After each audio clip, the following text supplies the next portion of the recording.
Bingham's an international school. It provides a quality education to missionaries and to families who live in Addis, which is the capital of Ethiopia.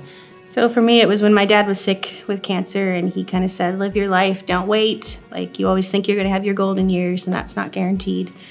I worked in industry in the cities, and my wife had mentioned that she wanted to be a missionary. And my first response was, no. We're making money here, we're paying down debt, we're living the dream, if you want to call it.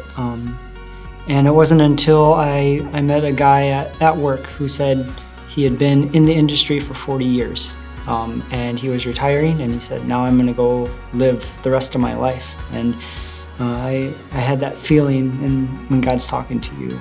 And the question that God asked was, in 40 years, what are you going to be able to say about your life? I went home and I told my wife, and we were finally on the same page after a year. Many of the people that we contact every day out on the street would profess to say that they are Christians, but they say they're Christians because of the things that they do, the acts that they do, the act of going to church.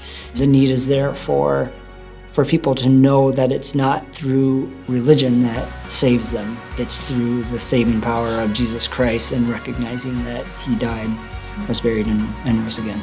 We can be missionaries here in Eden Prairie or in the Twin Cities, or we can be missionaries like what God's called us to do in Ethiopia.